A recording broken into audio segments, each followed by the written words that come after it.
Here comes the money. Money, money, money, money, money. There it is. Yo, yo, yo. It's on a Tuesday. You know what time it is. What time is it? It is 9 o'clock. January. It is not January. I believe it's much, much hotter than January. It is July 13th. July-uary. What's up, guys? How's everyone hanging around the hood? Just hanging in there, trying to forget about cryptos, right up until the rally. Up until the rally. Yeah. Set it and forget it approach. I just want it to be a surprise. I just want to completely forget about it. All of a sudden you hear in the news, cryptos are flying again. I'm like, oh yeah, cool, make some money. So where do you want to be when you hear about that? Like working? Where do I want to be? Yeah, you want to be like at location. Work, you pull up your phone and you're like, what? Or do you want to be in bed? What's the best place to hear about positive crypto? Good question. I want to be probably on the shitter. Well, I'm taking a dump. You're taking a dump on the shorts. Yeah. Oh, yeah. Yeah, I'd rather be on the beach, I guess. On the beach, hearing the good news. Let's take a look at, let's go ahead and bring up the charts while we're talking about it. Don't install this. Let's see. We're looking around 32,413 right now. Staying pretty horizontal. Oh, hold on. Just chopping. No, yeah, it's been like super trading sideways. What has it been like? Almost like 3 weeks. Oh yeah. It's like you almost like making you fall asleep. Yeah. A little bit. You can see my our nice little yellow line has basically that pattern's done. The Wyckoff that we were hoping would take gone. I mean, we were right here. Right here at the end of the show last week. Yeah. What Mike? You said around. You thought it was gonna be around 35. I said it's gonna be around like. Yeah, right here. I thought it was going to be around 41. And John, you said it was going to go down, which didn't really go down. I guess it kind of just still chopping and flopping. I mean, we haven't touched back into the E-line buy zone again, so yeah. I guess most people are kind of reading. Yeah, most people are reading this like just like the giant triangle. The big triangle that is kind of highlighted here. So. And the next, this is... Yeah, and then crypto was saying like 48 to 72 hours. Somewhere here, maybe he'll make a decision. Maybe he'll break out. Maybe he'll just jump back into like this. You see this bigger triangle I made? This mega triangle? I'm thinking that's going to happen. It's going to go into like... It's going to go up, and then it's going to be like this massive mega triangle. And that's... Then we'll be in here until September, Mike's birthday. Right, and then hopefully for my birthday it'll be... Because the stock and flow chart is actually still showing like we're on par like for like 100K or something big. Yeah, that by the end of the year. That trend is a really long, long trend. So it's like these day to day, week to week things, like it just doesn't really matter anymore. Right. Yeah, it's better just to not even look at them. Actually, take the John approach. Just forget about it. Just forget about it. Yeah, I can delete some of these. Like the Italians. Yeah. So I mean, rest of the market, pretty lousy day, I guess, today. I don't know. Ethereum didn't have it too hot. Once people saw that this Wyckoff wasn't happening, I think kind of like, I don't know if everybody's watching that, but definitely didn't do the market too well. I mean, everything followed it. Dogecoin sitting at 0.19. Sub. I mean, it's not even like couldn't even hang on to 25 cents. Right, man. I'm glad I got rid of mine at like 65 cents or like something like that. So I got a base of 1,000 Dogecoin from mining the last for 7 days. I got 1,000 Doge and a half of a Litecoin. So I'm just sitting on that waiting for it to. When Adams mine Doge giveaway. Well, speaking of giveaways, what now? We don't have a thing, but we are on the road to 500. On the road. On the again. road to 500 subscribers on our, not YouTube, but on our Facebook group. That's what we're tracking right now. So I think we're at like 411 as of today. So Yeah, something like that. something building up. I think we're at like 397 on the last show. So getting a couple bits. Looks like we got 2 live viewers at the moment. Welcome everybody. If you have comments, please leave your name in front of your comment. Hit the like button, share it, make noise for the algorithm. Thank you, thank you, thank you. Any other coins you guys want to look at, or we can get into some articles? Or Pull up. I sent you the stock to flow model. Pull that up. It's the last one I sent in the chat. Okay. Whoa. Oh, Seeing some of the hold on. Some behind the scenes stuff there. What makes it tick? Wizard of Oz. This is it's from Bitcoin Worldwide. It should be like yeah. Okay. Bitcoin World.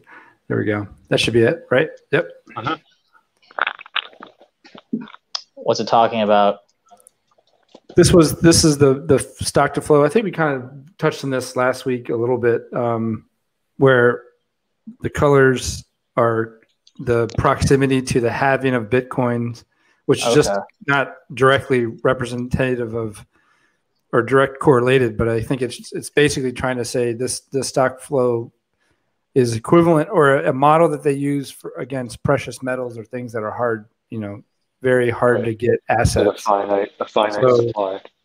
Yeah, so in that stock to flow model, which they use for metals and things, this is, since Bitcoin is a asset that's going to be hard to get and obtain and hard to mine over time, this is what they've been predicting. So right now we're there compared to the model, and we did look at this because I remember it was like this scale is like logarithmic, so you see.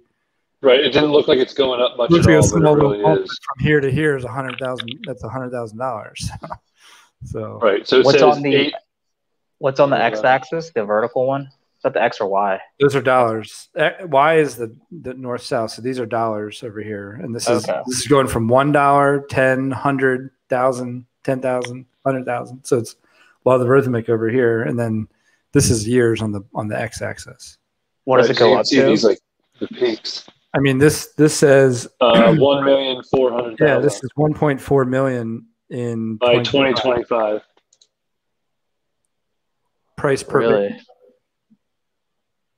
Huh. Which you can spend. We're a little low at the moment, but I mean, before it's been like way over too. I mean, so is the scaling not linear on the x-axis? On the y-axis, up and down. Y. I'm sorry. It's logarithmic. So so it's not linear. Okay, yeah. It's like to the 10th power. Oh yeah, it makes sense because the chart should be like. No, yeah, that's what I'm saying. It looks like a little bitty thing here, but it's actually a gargantuan jump. Massive, right? Right. Well, that's why these other little peaks here, when you're so far over the expectation. I mean, that's like. Bitcoin back in the day when it's like $1,000 when people, were first getting it like cents on the dollar, that's huge. But I mean, all these corrections are like basically corrections to the stock flow model. So like, it's correct, and then it kind of right. So hopefully then we have a correction now back. So this is the first time, or maybe the second time or third time where we've kind of gone much lower than the model, but even so, it should correct back to, to the average. Do you have a more linear scale of that? I don't know. Maybe next time or whatever. But yeah, I'd be interested in looking at a normal scale.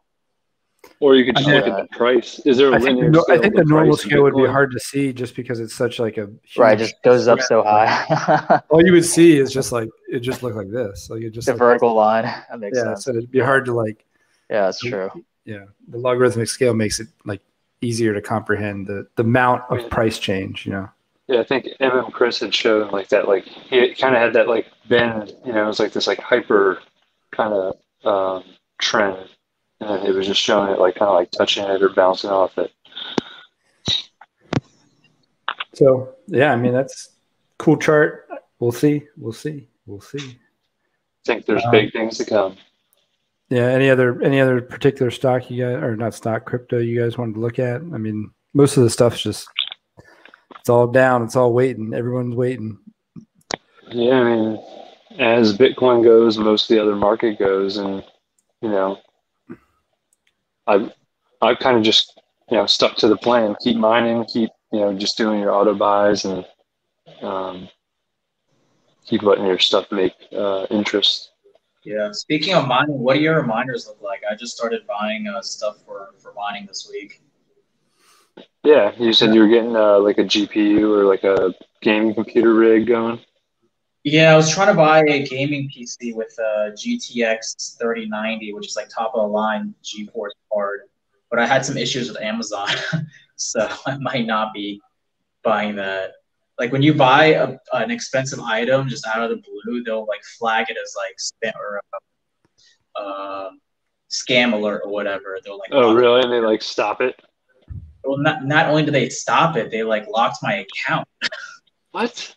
Yeah, they locked my account. Do you not like buy anything, or do you just buy stuff like randomly, or like?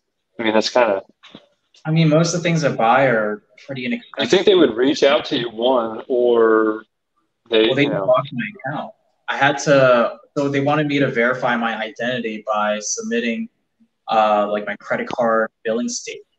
The thing is, there's like I've had Amazon for over a decade, so it's like I've had a million cards saved in my account. I don't know exactly what card it was. Right. Yeah. But then I later found out it was a card that I don't even use anymore. So it's like, how is that a reliable method for right to verify who you are? I mean, yeah, that's a nightmare. And if you call customer support, they can't tell you anything like that. All they can tell you is what you see, essentially. Well, as I use Amazon for however long, and I finally this year I dumped them, so I got rid of it. I buy too much crap when I have Amazon. And you just use my Amazon. I just ask Adam. I say, "Hey, I'm going to send you some money." Hey, we have a comment. We have a comment here, and I believe this is coming in through YouTube. Okay. All right. Can we look at a stock related to Bitcoin such as Mara? Crazy gains since early 2020. Maybe topic for next week. So Mara, I haven't heard of that coin. Have you guys heard of that? No. Is it a stock or a coin? Because it says, can we look at it? Obviously, it's it says stock related to Bitcoin. I don't know. I guess he's saying crypto. Crypto Mara coin. Maybe Mara coin? Is it a coin or is it a stock? Mara stock price, Marathon Digital Holdings. Okay, so this is a company. Marathon. I think they're aren't they Bitcoin miners? Okay. I thought Marathon was, but maybe not. Marathon Digital Holdings. I mean, I would say, shoot, they're making there are companies that are up and coming that are going to be making. Oh yeah, they're aiming to build the largest mining operation in North America at one of the lowest energy costs. So. Oh wow! One thing I've heard about them is they were talking about like energy compliant Bitcoin, which is like that's what kind of what Elon was trying to talk about, right? Right, right. So I mean, it's just like there's a reason that it requires that much work to do what it does, in order to prevent certain attacks on the network. Well, they're not saying reduce the energy of it. They're just saying make it renewable power. Well, make it clean too, right? But you can't have one Bitcoin versus the other. It's fungible, So one can replace the other regardless of where it was mined. Or you're going to say it's OPEC compliant or some mined with the little hamsters running around on a wheel or something. Because they're going to try to put something in. They want to put something in like each time they mine a block, and they'll say, "Oh, it was this Bitcoin was, mined or something." So here's, this is. I just realized this is my one of my coworkers, Dawit. What up, Dawit? Thanks for watching, my man. Nice. So here's the stock that he's talking about. I guess it's okay. Let's go back all time here. Yeah, making moves. Man, if you got that bottom, I'm guessing it started. So this is 2012. They must have kind of entered And all of a sudden in April 2020, I guess when Bitcoin really started to take hold and cryptocurrencies were. What was that dip from?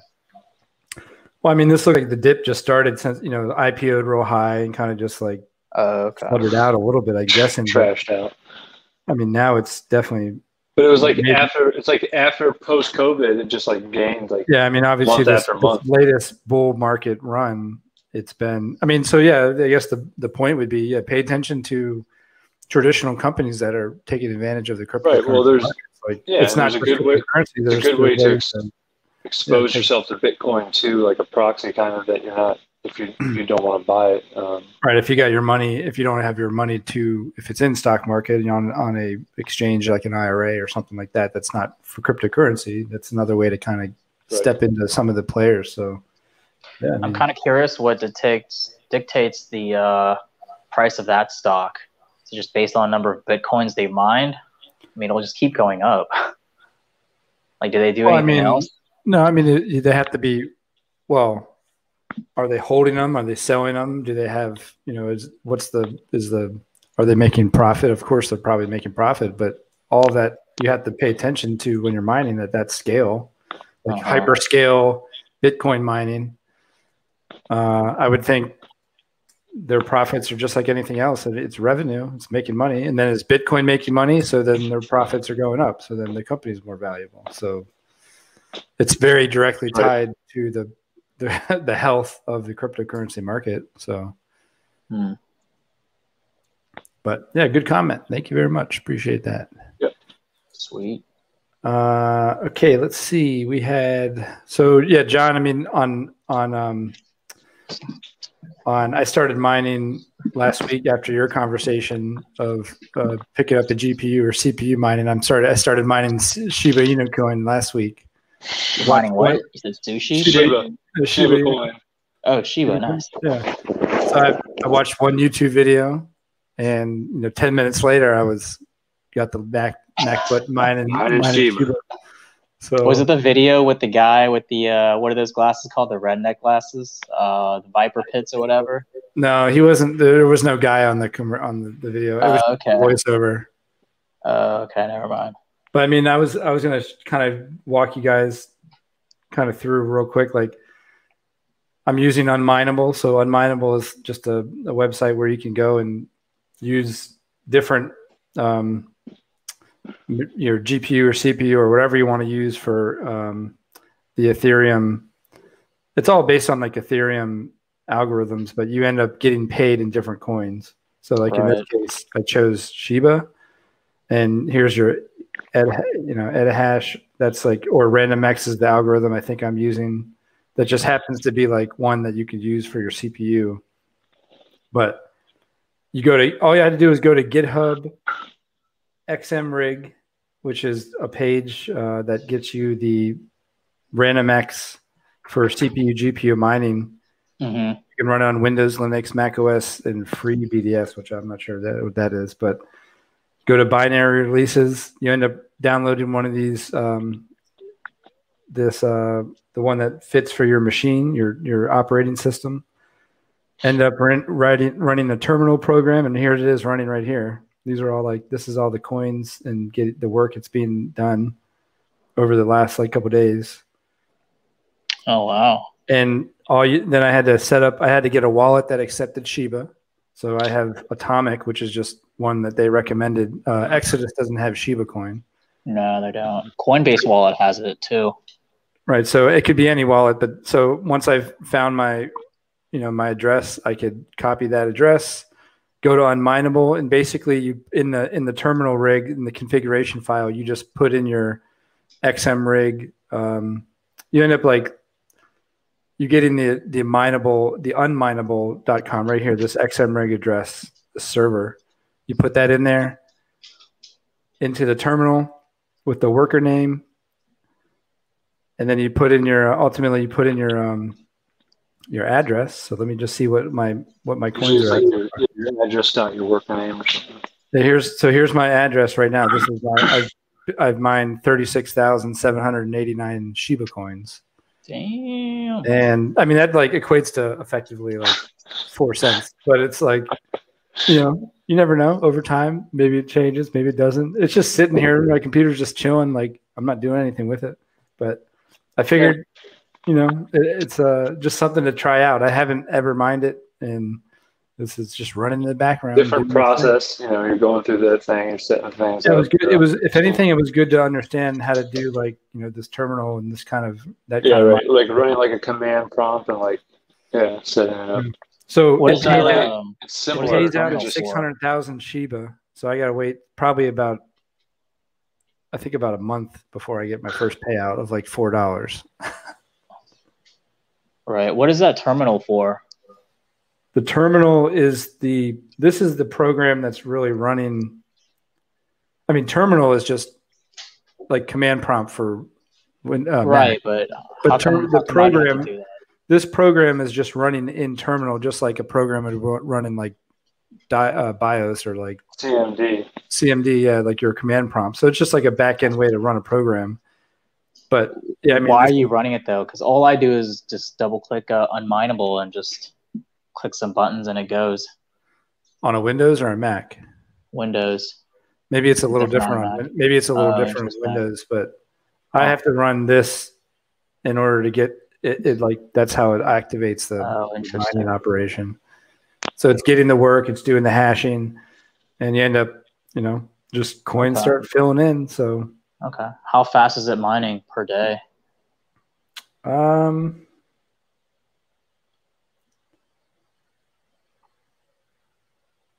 I don't know. I mean, it only doesn't give me too much. Like, I guess here's stats. Here you go. Mining balance, 24 hours, 9,333 a day. Oh, wow. Okay. So you're using a graphics card then? I'm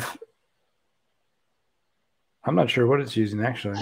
I mean, I don't have I have an integrated card in my MacBook. Like it's not. Oh, really? It's not an external graphics card, but. Okay. I'm just using CPU on my laptop and it's pulling about 3,000 something per day. So that's like, Adam, I think that's like 6 cents a day. Yeah. Right. So that's why I think I calculated it's going to take me like 3 months to get like 600,000 coins for like a $4 payout.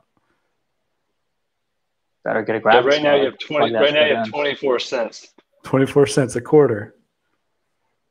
But if Shiba goes up, move a few decimal. I mean, if it moves a decimal, yeah. I mean, it's a stretch. Obviously, this isn't the get rich quick situation with the MacBook, but it was cool to dabble in it, and then never know. Like maybe it just literally shows like any kind of computer or GPU or something could probably be put to use and make you something. And you can make $2 a day if you had it. Like we were talking about this like our first two shows. If you have a computer, a gaming computer at home. And you're not doing any kind of mining. You might as well be. Yeah, you might as well. You could be mining anything right now and getting $2 a day, like for just running your computer on the side. I mean, that's what we started with when we were mining in the beginning. It was like $1.85. We're like, we're like, all right, and then we're like, nice hash. We're like, okay, it's going to take us like a month just to get like $100. So yeah, I mean, I'll probably link the guy's YouTube video just in case you want to try it out and. We'll keep an eye on it. See how long it takes to get to 600,000 here. But just thought I'd show you guys that. Let's see.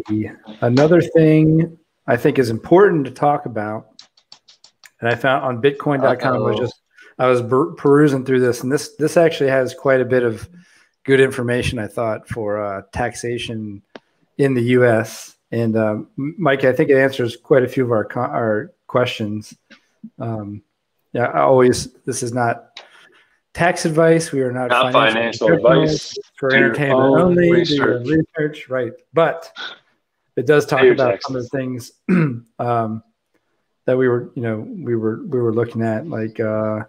Technically, you're supposed to every transaction with Bitcoin, even if you're buying pizza with it or you're any cryptocurrency is technically right now supposed to be tracked, which is crazy.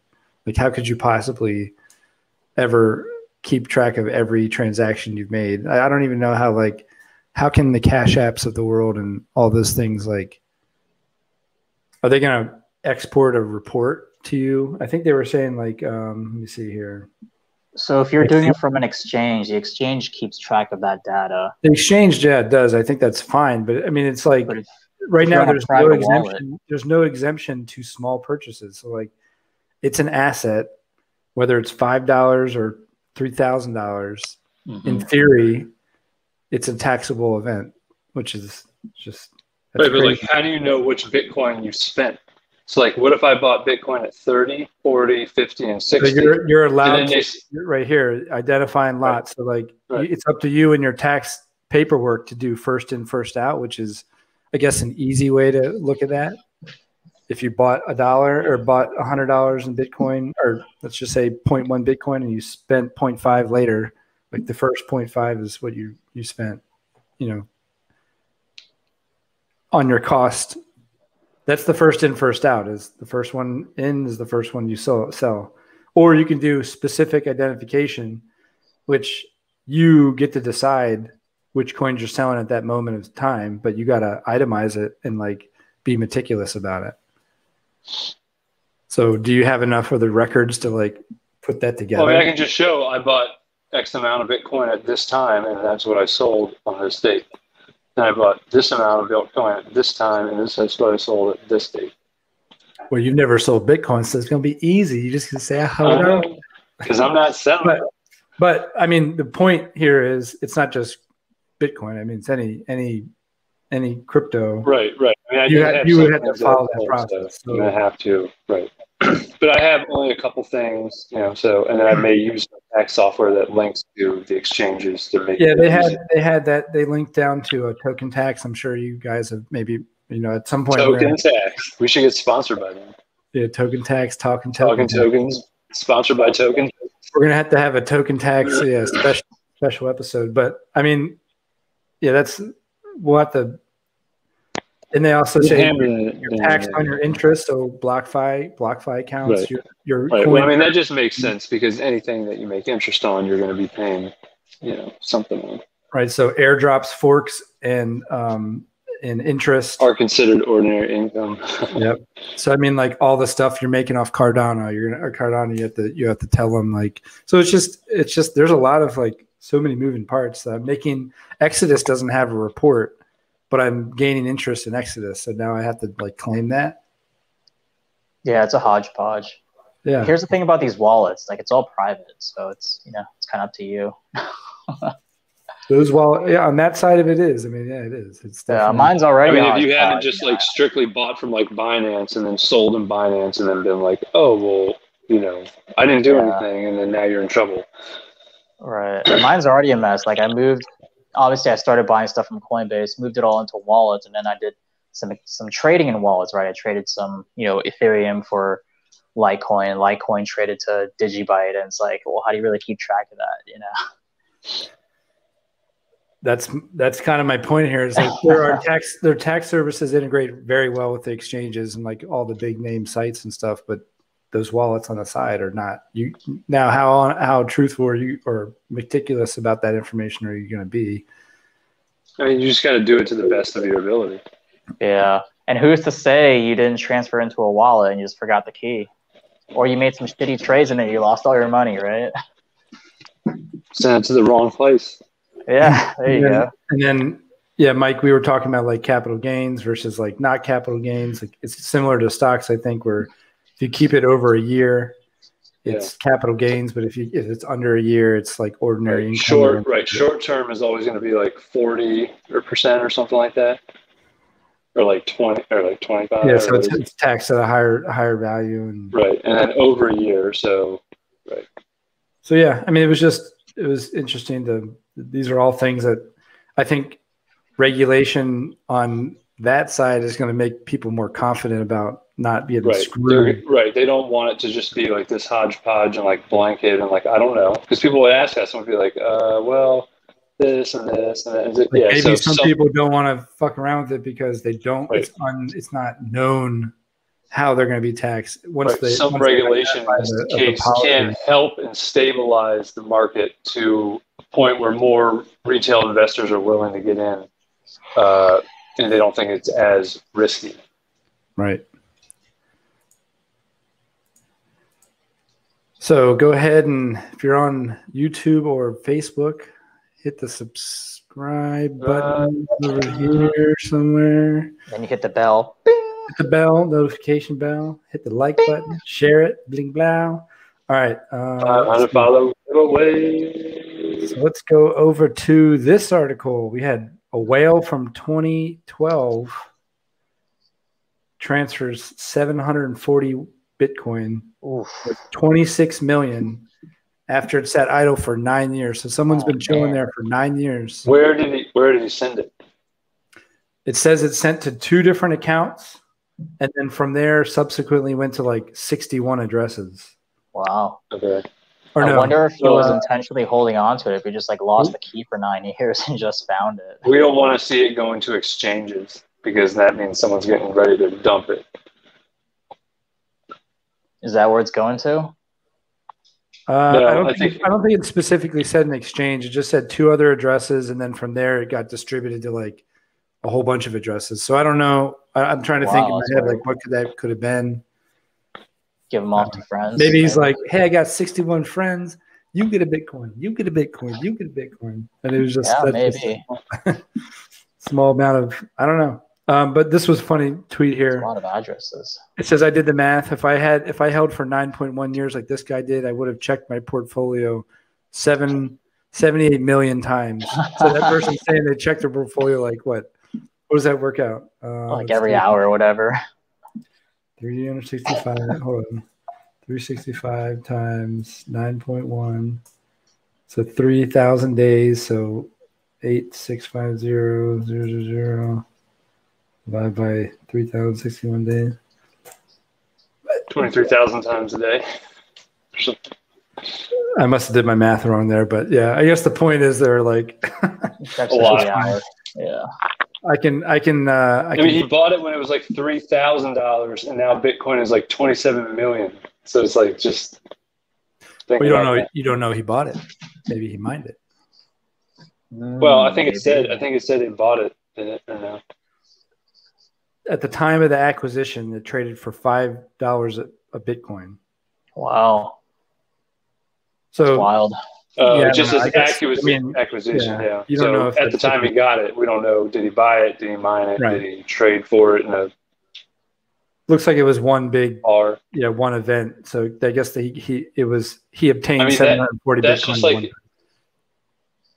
it's just exponential that to think you could put in $3,000 and then have $25 million. I mean, five. Yeah, so it moves 4 zeros. But look at the foresight on that. Like he was thinking, like who put in $3,000 in $5 Bitcoin back then? Like just held it for 9 years. And then remembered your private key, and it worked out. And like, wow, I forgot about it for 9 years and just found his key. See, the John method. This guy's been on it for 9 years. The John stored in his Gmail. Yep. Yes, finally found the seed phrases. Yeah, it says the mysterious whale had moved over 10,000 BTC that sat out for over a decade. Oh, that was another one. Yeah, I think this is I guess like people on the blockchain just look for like big movements and they call them out. Right. So it's like pretty cool. How do you look for those? How do you look for those movements? I think if you go to mempool, Adam, pull up mempool. So you can see individual transactions. Like down here on the right, scroll down a little bit. Okay. So right here, we'll just look for a big number. I mean, look, 200K. I've seen 15 million go across. And I'm like, oh, okay. Well, I don't think that's the easiest way to do it. I think if you go to like Bitcoin hash rate, like this website we often frequent here, I think there's data on the transactions, wallet activity. Yeah, you can look at the biggest ones if you want, but I usually just look at that one, and then you can see the live kind of ones flowing through the network. And then you identify that it's like a specific person. Well, you would click on that transaction, and then it's going to show you what wallet it came from and what wallet it's going to, and then you can click on that wallet, and then you can see the individual. But you transactions. you don't from its know who wallet. that wallet is assigned to. I mean, No. But you That's just why see, it's you can see the wallet. It's pseudo anonymous. It's not fully anonymous. It's Right. if they can link that address up to you. If someone were to say, like, let's say a very high end person like received Bitcoin, said, "Hey, send me 25,000 Bitcoin to this address," and then someone public made that address public and said, "This is Bruce Lee's address," then Bruce the Lee's world would know. But it's not like no one. You can't tie this back to any other way from that. But point. as long as there's some sort of trace of Bruce Lee being associated with that wallet, you can hypothetically trace all of his movements, even if he say disperses it into 6 secret wallets or whatever. Right. You can, from that point, once you've identified it, from that point, you can technically it's just like a trace. Unless you send it to someone else and then they kind of sent you a new wallet. So I mean, but that is one of the things. It's if someone can identify it somehow, some way through the word of mouth, or I think Taproot is going to be bringing more security and kind of privacy. Yeah, there are ways to conceal your in the Lightning network. Go back. Transactions how, are how many? So the network only has about 1,800 pending transactions. Not too bad. Yeah, that's very low. It's low movement right now. Look, the last 2 blocks weren't even full. I mean, you could tell they're just. Yeah. Look at that. Usually they're full on purple. Right. Everyone's just waiting, but there has been, I think, Altcoin Daily was showing there's a pretty big exodus from exchanges right now. It's relatively leaving exchanges into wallets. Leaving exchanges. Going to the last month where there was a push onto the exchange, which typically represents selling force. People are getting ready to sell, right? So right now there's a big push to go back where. Go back to the main page and let's see if we can see a $1 million transaction roll through. Oh, you're just seeing if they come through. Yeah, I mean, it seems like there was a push off of the exchanges, which is a good sign for, I think, the health, or at least an accumulation phase of Bitcoin and capitulation. Yeah. There you go, 48,000, 58,000. I saw a couple hundreds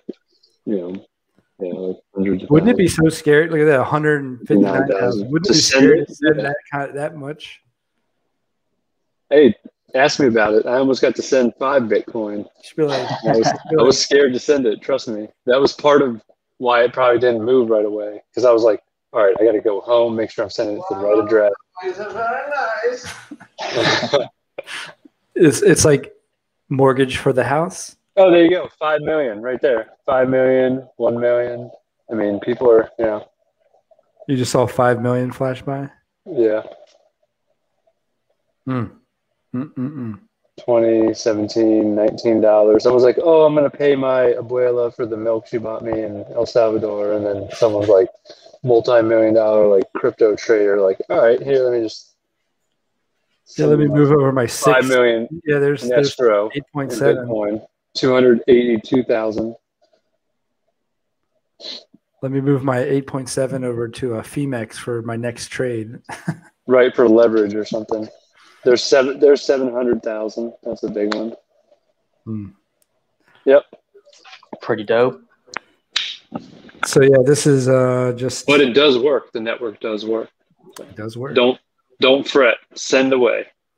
Although, didn't you? What was that one transaction you had that it was held up for you missed 3 the days. poll basically because I didn't pay enough money, so I pretty much in a traffic jam, I paid the economy bus ticket to get where I needed to go, and then it the rate to get in the next block was always too much. So it was 100 sats per byte and I had 80. And then mine just kept getting bumped back. But then there's other ones in there that were 1 sat per byte or 10 or 20 so there's enough behind me that it didn't get purged out. But it just sat there and it was like it took 4 days to get processed. But Holy crap. yeah, And that was a function. You purposely set your fee low trying to save money. You're like, I'm not going to pay $15. because it recommended like, oh, you should send it with $60, and I was like, no, I'm going to send it with like $20.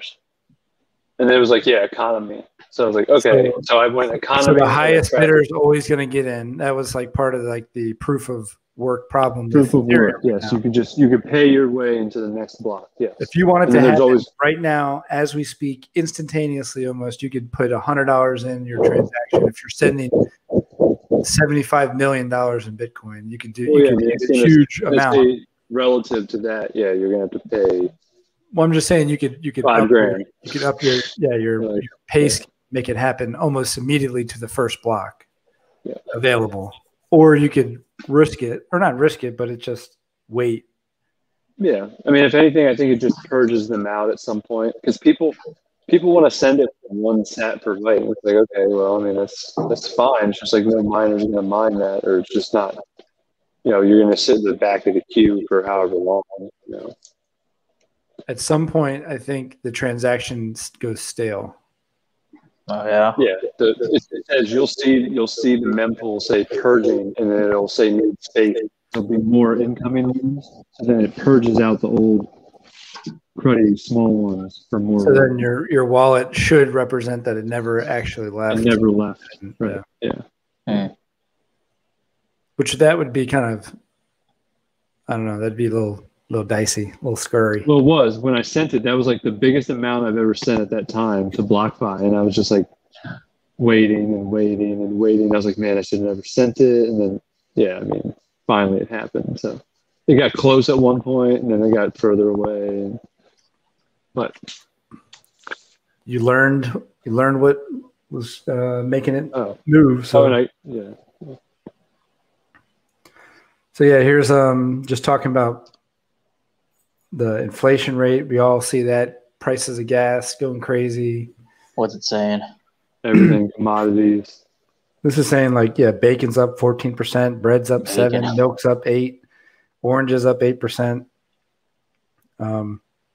This is the expected inflation rate versus the actual median 1 year ahead of expected inflation rate. So over 1 year.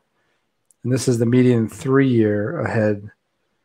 So it's just higher inflation than what someone expected, which is, we all know that's tons of money. Right, we call it transitory, which means it's going to like be here and there. And it's like, now they're like, we need to have the talk about having the talk about raising interest rates.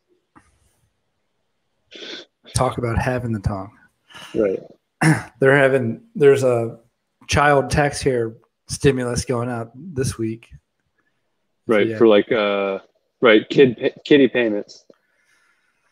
So I think those are like monthly payments that people are going to get this week. So maybe those people will get start spending some money in the crypto universe. You might see it. I think it's supposed to come in like July 15th or something. How much are they giving away per person? It's like $500 or a couple $100 or 500. All right. It's $3,500 a child. Really? What? Yeah, that's a lot. If your child's under 5 years old, you get $3,500. It's like holy crap. $2,500 for under 9, and then it's like $1,000 if it's under like 16. So Adam's bringing in like $7,500. It's like $9,000 for 3 kids. You get half in payments monthly, and then it's really just a big tax credit, but you get it early. I don't know.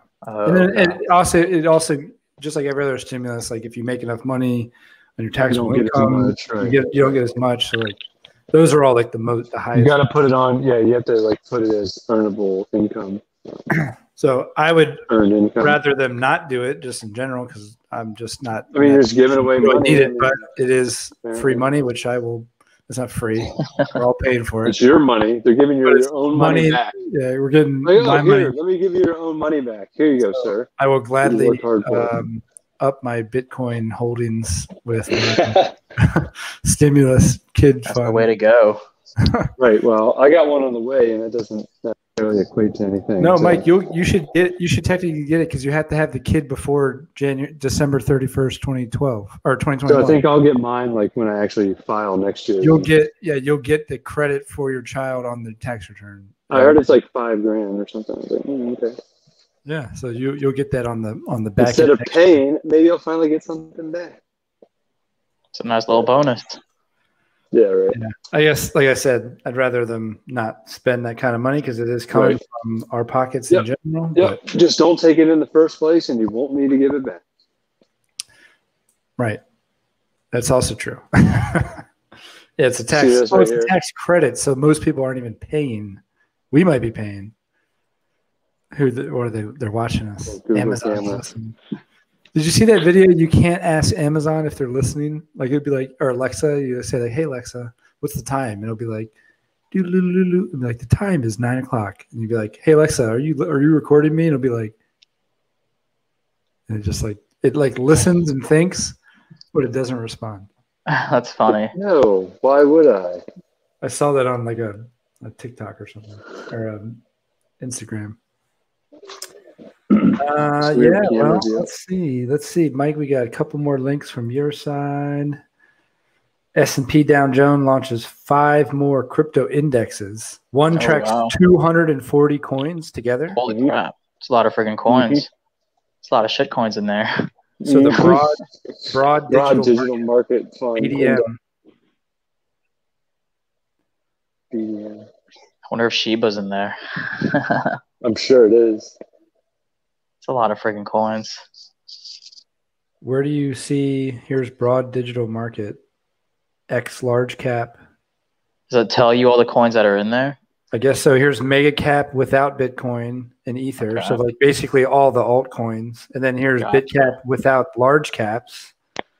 And then here's large caps, X caps. So I don't know. Let's click on it and see what it says. Large cap index. Is a subset of the S&P. Does it tell you data here? Maybe data. I thought it did down here on the left-hand side. If you go to overview, go down like partially, and right there, that little blurb on the left. No, that doesn't say anything. Oh, okay.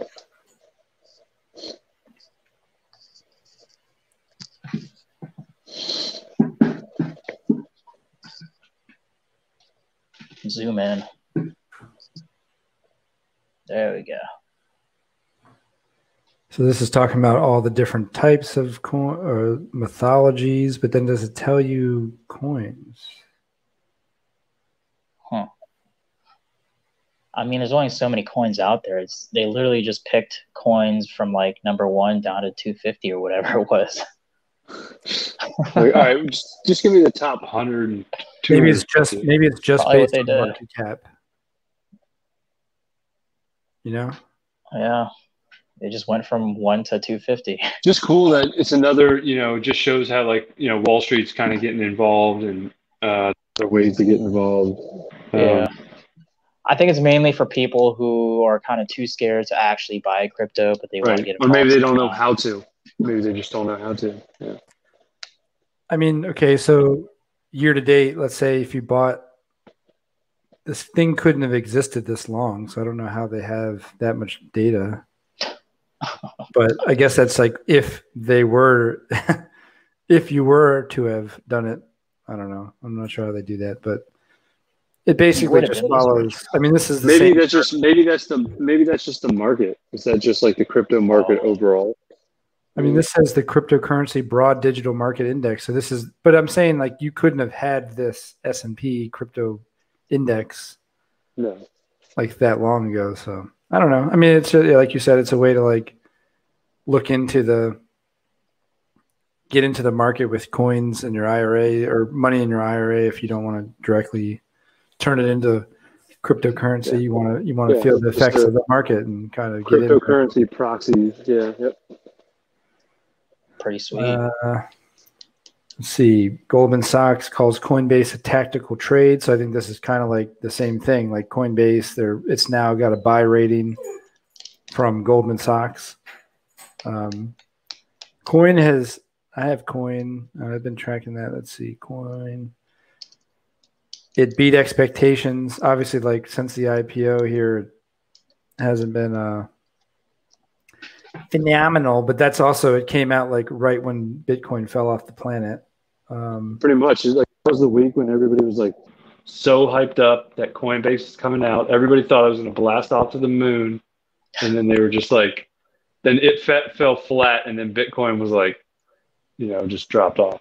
Yeah, like it was like, yeah. So right now I think it's obviously clearly following the cryptocurrency market as well. Like it's kind of sloshing around right now, but I think they beat their revenue goals on estimates, which is important for a company on the stock side. So like they're doing well. And of course, I mean, there's a lot of people still involved in the market.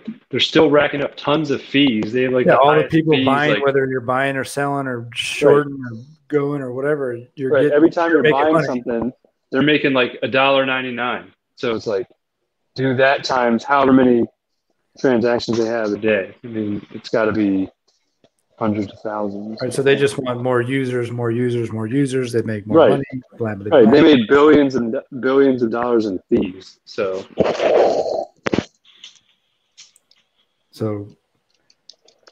people don't know they have to go over to Coinbase Pro and just do it on their own, and they get it for cheaper.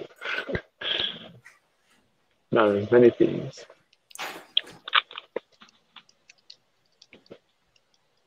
I think that was all the links that I had. I think I went through all of them. All right, cool. Sweet. Good stuff. That's a pretty good update. So, John, when are you expecting to get your machine? Your Amazon account unlocked. I got my account unlocked yesterday. I tried to buy the same machine. They said it was going to be delivered within a day, but now they moved the date to like next week. So I decided to buy another machine. Did you find out did you find a website that's going to tell you like what you expect to make off of it? Yeah. There's a site. I don't remember the name of it, but it's actually a pretty good resource. I might link it here. We could probably share it next week or whatever. But someone did like this test of basically every graphics card out there and how much you can make hypothetically per day and per month.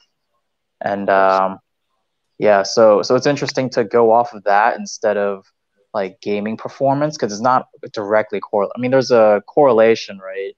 Or was it correlation and causation? No, there's a correlation, but it's not directly like a one-for-one comparison. So it's good to see an actual mining performance metric.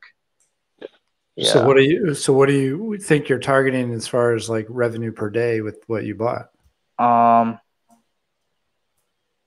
don't remember per day, but like per month is like 200 something, I think, with if you're mining Ethereum. And I'm going to be doing Shiba, obviously, so I'm just going to convert it to that essentially.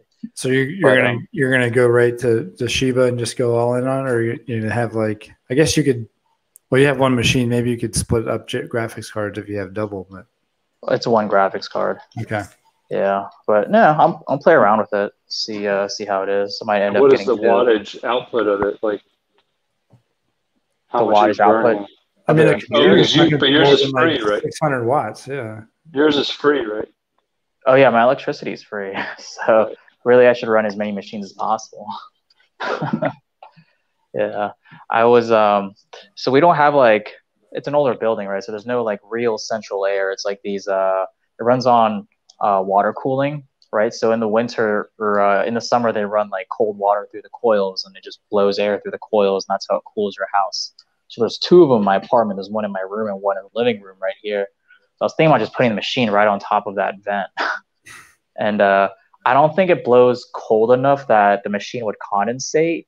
I don't like I ran a little thermal thermal tester thing before, and it's not super cold. Like if you run a real AC machine, the air coming out is like what, like 40 degrees or something, or 50 degrees. Do you know, Adam? You're the HVAC guy. I know. Yeah, it's around 50, but yes, somewhere in there, 50 to 55. Yeah, okay. Yeah, so they say you shouldn't ever put a computer in front of like an AC to cool it because it'll condensate because of the huge temperature difference. It'll hit dew point, right? So with mine, like it's not nearly that cold. It's only like around high 60s 70-ish. So I think it'll be pretty safe if I just straight up stick my computer right on top of that vent. So yeah, I think you should be fine. yeah. but hey, use it. You got free cooling, free power, blah blah, going straight to Do profit. it while you can. Yeah. All right, well, keep us updated on the build. I'd like to see some pictures, and maybe that's a good little. I've never done Ethereum mining except for what I'm doing on my machine here, which is not really anything. But I think you should also consider actually mining Ethereum. Yeah, maybe we'll see. We'll play around with it. Right before it play around with it. For mine. I mean, yeah, I think you get like a good base of Shiba, and then just let that like sit in your pocket for a while. Yeah. And then go to a coin that you're gonna actually want to keep in the future. So right. But, yeah, like I said, I'll play around with it. And so the computer I bought, it's off the shelf product. In the meantime, I do want to build like an actual mining rig. Nice. Yeah, you can have like an open air one with like a metal frame or a wood frame, and then like just like riser cards, and then power supply. Yeah. Right. Well, doing a price comparison, buying an off the shelf computer, price wise, it's actually not that different if I were to replicate that exact same build. So like these PC makers are not making much money. Right, to put it together and sell it. But, I mean, it is convenient. Yeah, but the thing is, like these machines, their power, the power supply is like limited. I can't just stick another graphics card in there, so I can't use all the hardware that they're giving you. So it's not like I can just buy and upgrade it. I guess I could, but it makes more sense to build. Swapping out a power supply is probably not. What's that? Saying just swapping out a power supply is not bad. Well, you end up. But then I end up with two power supplies. What do I do with the old one? You try to sell it. It's like, well, I kind of lost value. You can use that for a different rig, or like that'll be something else. Right. Like it's like essentially it's all it is like the PCE connection, and then you can just how many connectors do you have, and it can run. Right. You can give it. Well, me and Mike will take it because we use those power supplies. Like they use the PCI. We'll buy it from you. Yeah, so like it's effectively the same thing that we use for our miners. So. Right. So the computer I bought, the motherboard doesn't have enough slots for like 1 million cards either. I can probably do one more card, but that's it. I guess speaking of power supplies, like I've seen some rigs have like 6 or 8 graphics cards on them. Obviously, they have like a bunch of power supplies hooked up too. Are there enough slots? Like I don't understand. Are there like adapter? They have like risers, like graphics card risers that are just like it's just the slot that has it just expands so you can have another. Just an individual slot, and then all those just run to this motherboard that so it's like it's not essentially on the motherboard itself. Right. And then you're putting it in this like open air rig, and then each one has a graphics card in it, and each one has a fan. Right. What about the power supply though? I mean, I think you just have like a 6,000 watt you probably get like a 900 watt, and then each one has like 8 cables, and then each one just uses 2 per, so you have 2, 4, 6, 8. You can run like 4 off of like one power supply, so maybe you have 2 power supplies to run like 8 cards or something, for a total of like 1,600 watts. Or I think you end up just buying a much bigger power supply than what you would traditionally put into a CPU box. You just put in a bigger. I mean, it's like an external, power supply pretty much, but and then you just put it in. But the power supply connects to the motherboard, right? I mean, I don't have a computer yet. It connects to everything. It connects to anything that needs power. Your hard drive, your motherboard, those PCI slots just go to different. So as long as you have enough for your motherboard and however many risers you have, then that's going to allow you to expand the operation to whatever you want. So the power supply uses PCI slots also? They use. Or is that a different plug? They use. I mean, most computer hardware uses that same connector. That's like a PCI 6 or PCI 4. Gotcha. Depending on the pins, right? Yeah, it's like a pin or a 6. It's a 4 or a 6. But it's most of the hardware in your PC is standardized to that type of power. Gotcha. Yeah, your power supply just comes with a harness, and it's just got like 8 or however many cables. Put it in there and just plug them all in. The main board's got power. This got power. So, keep Sweet. us updated as you build it. We'd like to see it. That's cool. Yeah, That'd yeah, be for cool if sure. you had if you had a 5-card rig in your apartment just rolling with some Ethereum. Yeah, I'll probably use milk crates or something. Now, just keep in mind, John, Ethereum's proof of work is going away. So Right, next year. before you go put in $10,000 of this, Right, like the difficulty make bomb. sure your payback is well before. Right, December. December is half like the a year. difficulty bomb. Remember, they're dropping it, so it's like infinitely harder every transaction, every block until it stops. And I'm sure you could use your graphics cards to mine something else other than the Ethereum algorithm Right. after Ethereum goes down the drain. But just keep that in mind. All the other coins, most of the other coins in the alt space are going away from proof of work in general. And you can't mine Bitcoin, or I think you can, but it's just not efficient or not very effective with GPUs and CPUs. What's like the best way? ASIC. The ASIC, yeah, the things that we have integrated. The miners. Yeah, they do. They're just built to do, just like you were talking earlier, like GPUs can do graphics calculations or they can do hash rates, but then we have machines that are like optimized just for hash that algorithm. Right. It's just rolling the dice. It's just that much better. Millions of times. It's just that much better than any other machine comparatively from the watts perspective, power. Because I mean, it's designed to do just that. So. Yeah, cool. Anyway. Cool and if not, then you'll just have a badass gaming machine. You'll be able to run Steam and play Counter-Strike. Go back to Counter-Strike. Oh man, play Counter-Strike Go all day. I haven't played in like forever. Yeah, right. All right, well, this was good stuff. Thanks. I think someone watched the show, unless they just logged on and left their machine. Left it there. They've been on almost the whole time. It's a YouTube viewer, so we salute you. Yeah. Single YouTube viewer, real men of genius. Thank you very much. Like the channel. We're almost on our way to the road to 500. We'll be there in no time. Have a good week, See everybody. You on the backside. Adios, amigos. Run the song. Till next time. Adios. Peace out, everyone.